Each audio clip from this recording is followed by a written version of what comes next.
Force is directly proportional to displacement हुन्छ हुँदैन, direction negative हुन्छ, त्यसैले यहाँ माइनस एन आयो आयो नि। यो हटाउने बित्तिकै यहाँ एउटा कन्स्ट्यान्ट आउँछ माइनस के आइदियो।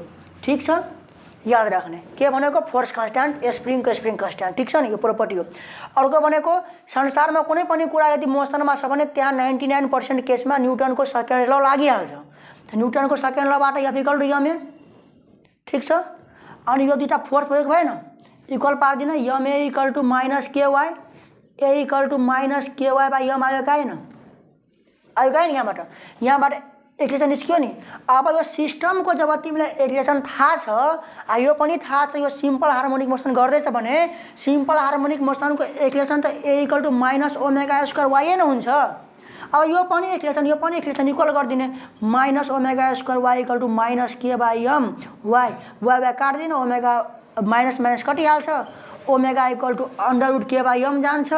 यो भनेको 2 pi by T equal to K by M गयो, टी नै निकाल्नु छ रे है रे, त टी बाई 2 पाई गरिदिने। यो उल्टा त यहाँ पनि उल्टाउनु पर्छ नि, त एम बाई के गरिदिने, यहाँबाट T equal to 2 pi m by k. ल ध्यान दियो, त तरिका यो थियो याद गर्ने, ल्याङ्ग्वेज थियो त्यसैले म ल्याङ्ग्वेज लेखाएको थिएँ। बुझेन? यो केही पर्दैन, त्यो जति तिमी जुन ल्याङ्ग्वेज लेखायो नि ल्याङ्ग्वेज छोडेर यो सब गर्ने केही फरक पर्दैन। ल लेख यहाँसम्म, यो फिगर मेटाइदिन्छ। हेर, हामी सिम्पल पेन्डुलममा के पढेको थियो भने यदि त्यो पेन्डुलमलाई गएर मुनमा राखिदियो भने ग्राभिटीमा डिपेन्ड गर्छ। त्यो सिम्पल पेन्डुलम गर्छ गर्दैन? त ग्राभिटीमा डिपेन्ड गर्छ भाइ, मुनमा कि हिलमा माउन्टेनमा ग्राभिटी एकदमै कम हुन्छ। त ग्राभिटी कम भयो भने के हुन्छ, टाइम पिरियड बढी लाग्छ, किनभने T is inversely proportional to under root G थियो नि, त थियो कि थिएन? अब यहाँ हेर तिमीहरू ध्यान दियो हैन, हामीलाई के थाहा भयो भने ध्यान दियो, यहाँ सम इम्पोर्टेन्ट नोट लगा, यहाँ सम इम्पोर्टेन्ट, स्पेलिङ गल्ती हुनसक्छ, ध्यान नदिने, त्यो कुराको अर्थमा जानु। सम इम्पोर्टेन्ट नोट हैन। अब हेर्ने, अन्डरस्ट्यान्डिङ रिजनेबल फ्याक्ट। ल ध्यान दियो, अन्डरस्ट्यान्डिङ रिजनेबल फ्याक्ट मतलब गिभ रिजनमा सोध्न सकिने क्वेसन। अब तिमीहरू के ध्यान दियो भने हैन कि the time period of mass spring, the time period of mass spring, आउने वाला चाहिँ ढोका नगरिदिनु पर्दैन हैन। ल the time period of mass spring system is कति आयो हाम्रो, T equal to 2 pi under root कति आयो, एम बाई के, यति आयो कि आएन? अब ध्यान दियो, यो फर्मुलामा कतै एक्सलेसन ड्यू टु ग्राभिटी हेर्दैछौ? भन, हेर्दैछौ? छैन। मतलब यो मास स्प्रिङ सिस्टमको टाइम पिरियडमा ग्राभिटी लाग्दैन, ग्राभिटीमा इन्डिपेन्डेन्ट छ कि छैन? त त्यही कुरा अब ल्याङ्ग्वेजमा लेख्छु। हेर, जुन कुरा भन्छु नि त्यो एकदम बुझ्ने, ल्याङ्ग्वेज त्यसैको न हो, इङ्ग्लिसमा लेख्नुपर्छ रे, बाँकी कुरा छ त्यसमा है, त त्यो ध्यान दिनु। यहाँ लेख तिमीहरू हैन कि time period of mass spring pendulum is independent to the acceleration due to gravity, so that the clock based on mass spring system will keep correct time even on the moon and hill. अब ध्यान दो, हामीलाई simple पेन्डुलमको formula के थियो रे, T equal to 2 pi under root L upon G. यो ग्राभिटीमा depend गर्थ्यो नि, थियो नि। मतलब के भयो कि मुनमा जाने बित्तिकै हिलमा जाने बित्तिकै ग्राभिटी के भइहाल्थ्यो, कम भइहाल्थ्यो, कम हुन्थ्यो नि, त टाइम पिरियड के भइहाल्थ्यो, बढी लाग्थ्यो, टाइम बढी लाग्थ्यो। तर मास स्प्रिङ सिस्टमको टाइम पिरियडमा कतै ग्राभिटी छैन नि, त त्यसैले time period of mass spring pendulum is independent to the acceleration due to gravity, ग्राभिटीमा डिपेन्डै गर्दैन। त्यसैले गर्दा क्लक मतलब घडी बुझ्छौ नि, मास स्प्रिङ सिस्टममा बेस्ड भएको जुन घडी बनेको हुन्छ त्यो घडी तिमी चाहे मुनमा राख चाहे हिलमा राख, विल अलवेज किप करेक्ट टाइममै दिन्छ, किनभने त्यो ग्राभिटीमा डिपेन्डै गर्दैन। ग्राभिटीले गर्दा उसको टाइम पिरियडमा कुनै प्रकारको चेन्ज आउँदैन, त्यो जहिले पनि करेक्ट टाइममै दिन्छ। त यो क्वेसन हो एउटा, होइन? यो हामी यसको एन्सर बुझाइ एन्सर लेख्यौँ, किनभने बोर्ड इक्जाममा क्वेसन के आउँछ भने what will happen to the time period of a mass spring pendulum when it is kept in the moon. Question आफ्नो भाषामा आउँछ, म भनेको मतलब बुझ्यो नि कि तिमी मास स्प्रिङवाला पेन्डुलम मुनमा गएर राखिदियो भने टाइम पिरियडमा के चेन्ज आउँछ? There will no any change because it does not depend upon the gravity. ठिक छ, त्यही यदि सिम्पल पेन्डुलम भनिदियो भने time period will increase because it is inversely proportional to square root of acceleration to gravity छ नि। त कुरा त्यहाँ दिमाग लगाउने। अब ध्यान दियो तिमीहरू नम्बर 2 को पोइन्टमा ध्यान दियो, होइन? अब टाइम पिरियड जुन चाहिँ मास स्प्रिङ सिस्टमको त्यो त स्प्रिङको मासको स्क्वायर रुटसँग डाइरेक्टली प्रोपोर्सनल छ कि छैन? मतलब मास बढ्यो भने टाइम पिरियड बढ्दैन? बढ्छ नि। म धेरै मास भयो भने टाइम पिरियड धेरै लाग्छ, कम छ भने कम लाग्छ नि। त इङ्ग्लिसमा त्यही लेख। अब के लेख भने ध्यान दियो कि टाइम पिरियड लेख्दै जाओ, time period of spring pendulum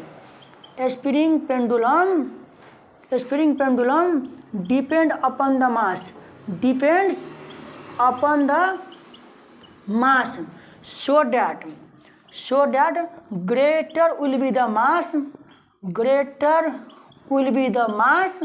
है ना? greater will be the mass, greater will be the time period। बुझ्यो नि? ल ध्यान दियो। अब हेर, यो बुझ्यो नि? धेरै मास भयो भने धेरै टाइम पिरियड हुन्छ। अब एउटा कुरा ध्यान दियो, सिम्पल पेन्डुलममा मैले के भनेको थिएँ? ध्यान दियो त सबैजना, T = 2π√L/g थियो नि। मैले के भनेको त्यहाँ ध्यान दियो त? पोइन्ट नम्बर 3 भनेको थिएँ कि यदि सिम्पल पेन्डुलम जुन हुन्छ, हाम्रो यहाँ जुन पेन्डुलम हुन्छ, होइन? यसलाई हामी बब भन्छौँ नि, BOB बब अफ मास भन्छौँ नि। यदि यो बब अफ मास सोलिड स्फियर थियो, यसलाई म हलो स्फियर बनाइदियो भने टाइम पिरियडमा के चेन्ज आउँछ? केही पनि चेन्ज आउँदै थिएन। त्यो सोलिड स्फियर होस् कि हलो स्फियर होस् हामीलाई कुनै मतलब छैन, किनभने सिम्पल पेन्डुलमको टाइम पिरियडमा माससँग कुनै मतलब छैन। तर यदि स्प्रिङ पेन्डुलम दियो भने त मतलब हुन्छ नि त, जसको मास बढी हुन्छ। यदि मास बढी भयो भने टाइम पिरियड पनि बढी हुन्छ। बुझ्यो नि? यहाँसम्म बुझ्यो नि? अब ध्यान दियो, डेरिभेसन सोच इक्जाममा डेरिभेसन गर्नु। यो दुईवटा पोइन्ट अब क्वेसन आयो भने यसरी बुझ्न सक्छ मजाले। अब म जुन कुरा लेखाउँछु नि त्यो MBBS र इन्जिनियरिङ इन्ट्रान्स इक्जाममा काम लाग्छ। ठिक छ, त पहिला यहाँसम्म लेखौँ। अब ध्यान दियो हाम्रो, होइन, कि मास स्प्रिङ सिस्टमबाट धेरै इम्पोर्टेन्ट क्वेसन, होइन? मास स्प्रिङ सिस्टमबाट अब ध्यान दियो। मैले अघि के भनेको थिएँ भने एकदम ध्यान दियो कि हाम्रो जुन यो यहाँ जुन स्प्रिङ छ भनेको थिएँ नि, के भनेको थिएँ अरे? स्प्रिङमा एउटा मास राखेको छ जसको मास m छ भनेको थिएँ नि। अघि के भनेको थिएँ कि यो जुन मास छ, जुन स्प्रिङसँग अट्याच भएको छ, त्यो स्प्रिङको मास लेस छ भनेको थिएँ नि। त्यो स्प्रिङ के छ? मासलेस स्प्रिङ छ, त्यो भनेको थिएँ। अनि त्यसपछि तिमी जब अगेरा बगेरा गरियो, डिस्प्लेसमेन्ट गरियो, तानेर छोडिदियो, भाइब्रेसन गरो, अनि ओसिलेसन गरो, सिम्पल हार्मोनिक मोसनमा ओक्सिलेट गरो, त्यति अगर बगेर के गरो नि। अनि यसको टाइम पिरियड कति आयो हाम्रो? 2π√m/k आयो कि आएन? यो मास के को? यो बडीको मास हो। ठिक छ नि? अब ध्यान दियो तिमीहरू, यदि, होइन, यो जुन स्प्रिङ छ नि रे, मुरारी बुझेछौ? MBBS गर्छौ नि, ध्यान दिने। यहाँ जुन बडी छ मास यम, अरे हाँसिदिन्छ, किनभने त्यो नगर्ने मतलब त्यो गर्दैन। ध्यान दियो, यहाँ जुन स्प्रिङ छ नि, अब यदि यो स्प्रिङको मासलेस भएन भने, यो स्प्रिङ मासलेस भएन भने, मान यो स्प्रिङको पनि केही न केही के छ? मास छ। त्यतिखेर जुन इफेक्टिभ मास हुन्छ नि, त्यो भनेको small m plus capital M/3 भइदिन्छ। बुझेन? त्यो कुराहरू ख्याल गर्ने। अब यहाँ लेख पोइन्टमा 1 नम्बरमा यो फिगर बनाएर कि if the spring also having mass m, यदि स्प्रिङको पनि मास छ भने, स्प्रिङको पनि मास छ, होइन, and a small body of mass small m is suspended from it, the effective mass is के भइहाल्यो भने तिम्रो small am plus capital M/3 भइहाल्यो। अब ध्यान दियो के भनेको छ, यदि यो स्प्रिङको मास केन के भयो, मास लेस छैन, केन के स्प्रिङको पनि मास छ, त्यसमध्ये त्यो माथि तिम्रो जुन बडीको मास त्यो स्मल एम छँदैछ भने इफेक्टिभ मास कति हुन्छ, small am plus capital M/3, ठिक छ नि। अब त्यसो भए टाइम पिरियड कति हुनु पर्यो, 2π जुन मास थियो त्यो मास अब इफेक्टिभ मास लाग्नु छ, यहाँ लाग्दैन, त यहाँ अब कुन मास लाग्छ, यो मास लाग्छ, ठिक छ नि। यो हामी एउटा इम्पोर्टेन्ट कुरा पढ्यो, इन्जिनियरिङ इन्ट्रान्समा MBBS मा काम लाग्छ। अब पोइन्ट नम्बर 2 मा ध्यान दियो, मैले अघिसम्म के पढाएँ तिमीहरूलाई, ध्यान दियो त कि मास स्प्रिङ सिस्टममा स्प्रिङको एउटा साइड मात्रै मास एट्याच भएको छ। कतिवटा साइड एट्याच भएको छ, एउटा साइड। स्प्रिङको एउटा साइड मात्रै मास एट्याच भएको छ, त्यो स्प्रिङले तन्कायो, तिमी यसो ध्यान दियो, ध्यान दिएर राम्ररी, स्प्रिङले तन्काइदियो, छोडिदियो, यसरी यसरी यसरी हुँदै राख्छ, ठिक छ नि, यसरी यसरी हुँदै जी हुँदै राख्छ, एक साइड त फिक्स छ नि। अब यदि मान तिम्रो यो जुन स्प्रिङ छ नि, स्प्रिङको दुईटै साइड, स्प्रिङको के गरिदिएको छ अरे उनीहरू दुईटै साइड मास, एक साइड छ मास M1, अर्को साइड छ मास M2, यो हरिजेन्टल टेबलमा राखिदिएको छ, यसरी दुईटैलाई तन्काएर छोडिदियो, यसरी यसरी यसरी हुन्छ, हुँदैन रे, हुन्छ नि। अब दुईटै साइड मास छ, एक साइड छ मास M1, अर्को साइड छ मास M2 भने इफेक्टिभ मास कति हुन्छ भने ध्यान दियो 1 मास इफेक्टिभ इक्वल टु हुन्छ 1/M1 प्लस 1/M2। यहाँबाट इफेक्टिभ मास निस्किँदैन यहाँबाट सोल्भ गरेर इफेक्टिभ मास निस्किन्छ नि, त टाइम पिरियड कति हुन्छ हाम्रो। अब ध्यान दियो, यहाँ लेख तिमीहरू, if M1 and M2 is the two mass attached to opposite end of a spring and made them oscillate to vibrate in simple harmonic motion, त्यतिखेर इफेक्टिभ मास कति हुन्छ 1/M effective equal to 1/M1 plus 1/M2 हुन्छ। यहाँबाट effective मास निस्किँदैन।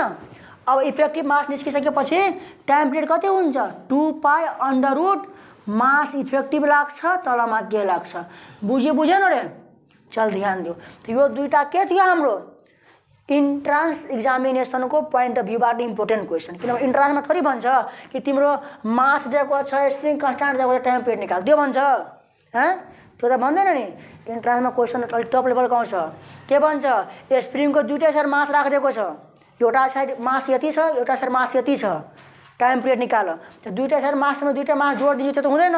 त्यो पहिला त knowledge हुनु पर्यो नि कि दुईटा साइड मास छ भने त्यतिखेर मासको फर्मुला कसरी मास निकाल्ने हामी थाहा हुनु पर्यो नि।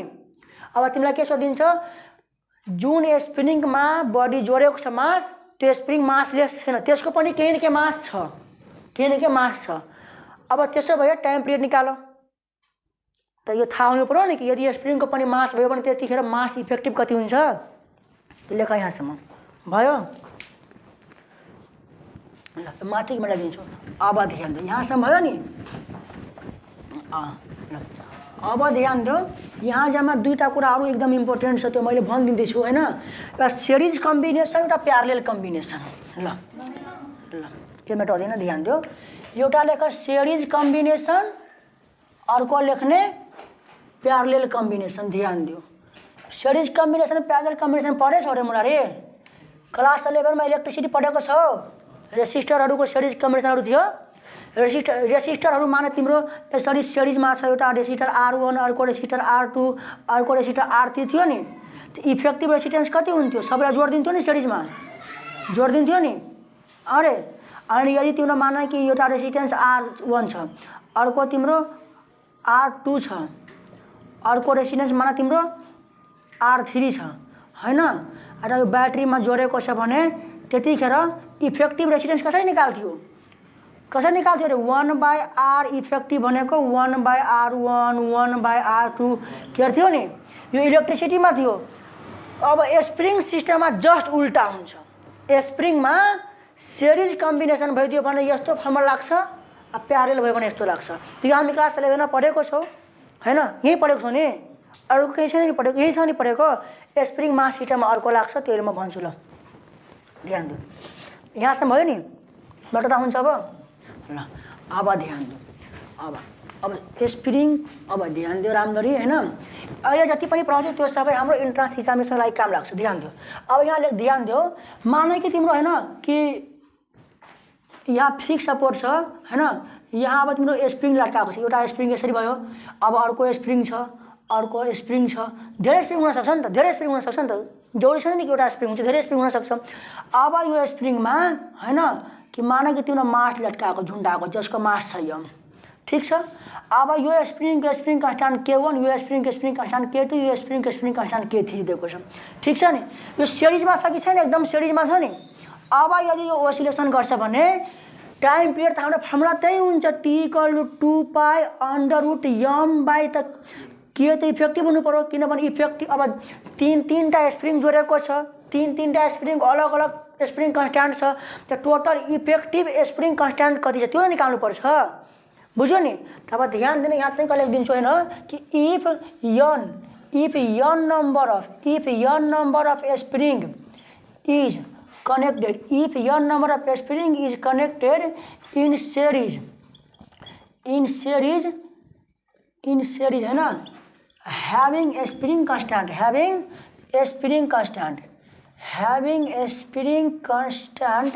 K1 K2 K3 etc then effective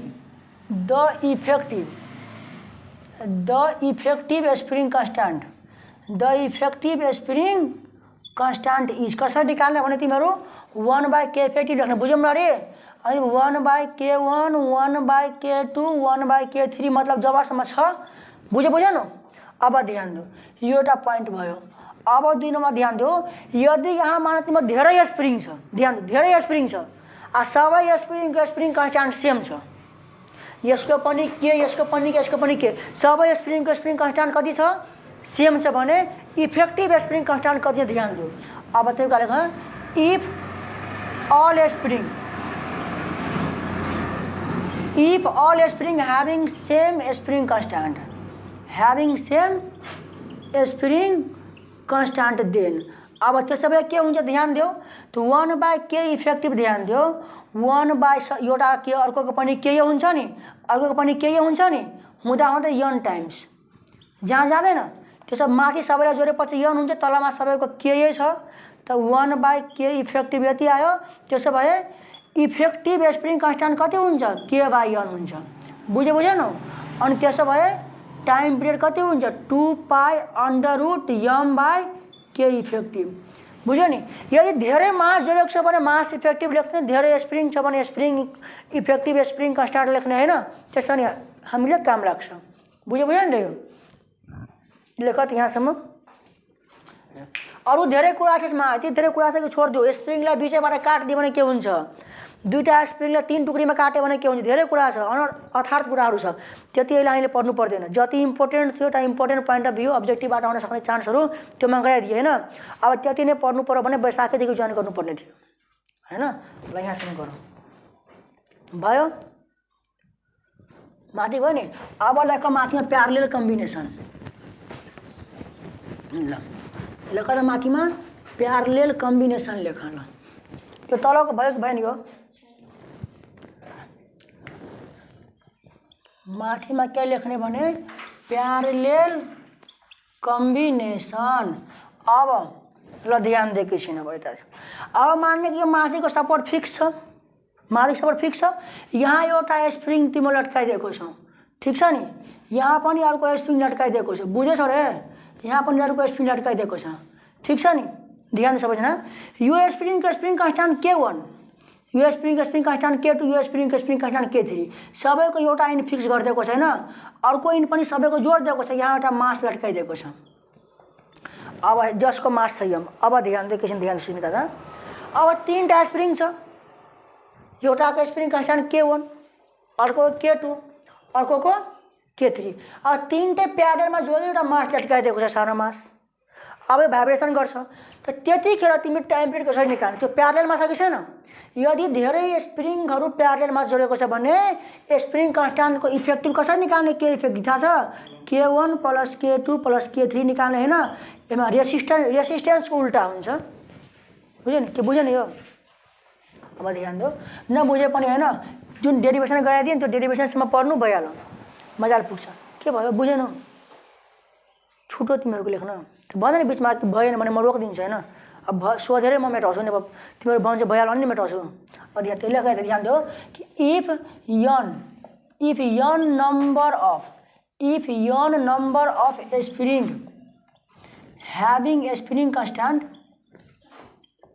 having spring constant k1 k2 k3 होइन is connected in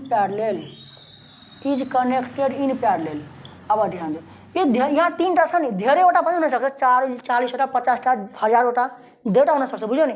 यदि धेरै स्प्रिङहरू प्यारलेलमा छ, कसैको स्प्रिङ कन्स्ट्यान्ट k1 कसैको k2 कसैको k3 छ भने त्यतिखेर हामी इफेक्टिभ स्प्रिङ कन्स्ट्यान्ट कसरी निकाल्छौँ भने k1 k2 k3 जोडिदिने गर्दै गर्दै गर्ने, ठिक छ नि। अब यसरी हामी निकाल्छौँ। अनि त्यसपछि हाम्रो टाइम पिरियड निकाल्न भन्यो भने 2π√m mass by k effective लगाइदिन्छु, बुझ्यो नि। अब एकैछिन रुकाउने लेख्न टाइम दिन्छु, बरु गरिदिन्छु नि भन्ने मलाई भएन, म रोकिदिन्छु त्यहाँ होइन, 2 मिनट रुकिहाल्छु अनि लेख्ने, अनि न त बुझ्दैन भन्ने अप्ठ्यारो हुन्छ कुराहरू, अनि त्यसैले अलिकति बुझ्न पनि ध्यान दिनु। अब ध्यान दियो, यो 3 नम्बर पोइन्ट थियो। अब 4 नम्बर ध्यान दियो, यदि मान तिम्रो धेरै स्प्रिङहरू छ, ठिक छ, सबै स्प्रिङ प्यारलेलमा छ नि, सबै स्प्रिङको स्प्रिङ कन्स्ट्यान्ट यदि सेमै भइहाल्यो भने के हुन्छ भने यो भयो तलको। यदि मान तिम्रो जतिवटा स्प्रिङ प्यारलेलमा छ नि, अरे त्यो सबै स्प्रिङको मान स्प्रिङ कन्स्ट्यान्ट सेम छ, सबैको स्प्रिङ कन्स्ट्यान्ट सेम छ, सबैको के सबैको स्प्रिङ कन्स्ट्यान्ट सेम छ, त्यतिखेर इफेक्टिभ स्प्रिङ कन्स्ट्यान्ट कति हुन्छ, यहाँ पनि के यहाँ पनि के यहाँ पनि के, यनवटा के त यन के हुन्छ नि, के हुँदैन। त्यही लेख if all spring having same spring constant के देन इफेक्टिभ स्प्रिङ कन्स्ट्यान्ट कति हुन्छ के प्लस सबै के छ भने जोड्दा जोड्दै यन टाइम्स हो कि होइन रे, त्यसो भए यन चोटि के भएन, के इफेक्टिभ यन के भइहाल्यो। यसरी हामी सिरिज कम्बिनेसन र प्यारलेल कम्बिनेसनबाट धेरै इम्पोर्टेन्ट कुराहरू बुझ्यौँ होइन। इन्ट्रान्स इक्जामको तयारी गर्छ भने यो कुरा यति नै इम्पोर्टेन्ट छ, अरू धेरै कुरा इम्पोर्टेन्ट छ। सिम्पल पेन्डुलममा पनि मैले थोरै राखेको छु भने अस्ति नै भने नि एकदम थोरै हो। त्यो पेन्डुलम लिफ्टमा गयो भने के हुन्छ, लिफ्ट माथि गयो भने के हुन्छ, लिफ्ट तल गयो भने के हुन्छ, सिम्पल पेन्डुलमलाई लिक्विडमा हालिदियो भने के हुन्छ, कुनै कार चल्दैछ कार माथि पेन्डुलम हालिदियो भने टाइम पिरियडमा के चेन्ज आउँछ, धेरै कुरा छ होइन। त्यो सबैले पढ्न जरुरी छैन होइन, त्यो सबै इन्ट्रान्सको लागि हो, अहिले बोर्डको लागि मात्रै फोकस गर। त्यही पनि यति कुरा मैले पढाइदिएँ।